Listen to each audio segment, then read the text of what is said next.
सोने के पिंजरे में एक तोता कैद था और तोता बोलने वाला था। राजा जी के यहाँ पर यह प्रथा थी कि महीने में 2 बार कथा होती थी और कथा सुनाने के लिए जब भी पंडित जी आते, जब भी वो अध्याय खत्म करते तो हर अध्याय के आखिरी में कहते हरि मिले तो बंधन छूटे। और जैसे ही पंडित जी ये कहते तोता कहता पंडित झूठा है। और जैसे ही तोता ये कहता पंडित जी के लिए सिचुएशन अजीब हो जाती, हर बार एम्बैरेसिंग सिचुएशन हो जाती। 2-3 बार तो चल गया, लेकिन पंडित जी को लगा कि तोता मानने वाला नहीं। पंडित जी अपने गुरु के पास गए और गुरु जी को बताया कि वहां पर जब राजा के यहाँ पर कथा सुनाता हूं और कहता हूं कि हरि मिले तो बंधन छूटे, तो तोता कहता है कि पंडित झूठा है।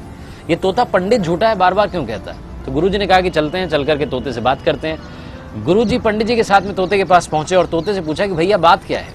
तो तोते ने बताया कि गुरु जी एक बार मैं एक ऋषि के आश्रम में पहुंचा, वहां पर मंत्रोच्चारण हो रहा था, जो उनके शिष्य थे मंत्र बोल रहे थे। मैंने एक मंत्र सुन लिया और मंत्र याद करके मैंने रिपीट कर दिया। जैसे ही मैंने मंत्र बोला तो ऋषि के शिष्यों ने देखा कि बोलने वाला तोता है। उन्होंने मुझे पकड़ लिया, लोहे के पिंजरे में कैद कर दिया।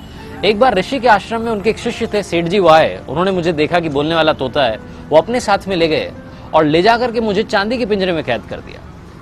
एक बार राजा जी के यहाँ पर दावत थी तो सेठ जी ने सोचा कि क्या गिफ्ट दिया जाए। फिर उन्हें मेरी याद आई, उन्हें लगा कि इससे महंगा कोई गिफ्ट नहीं हो सकता। वो मुझे लेकर के गए और राजा को भेंट कर दिया। रानी को मैं बड़ा पसंद आया और मुझे सोने के पिंजरे में कैद करवा दिया। कुल मिलाकर के रहा मैं पिंजरे में ही, मेरा पिंजरा नहीं छूटा।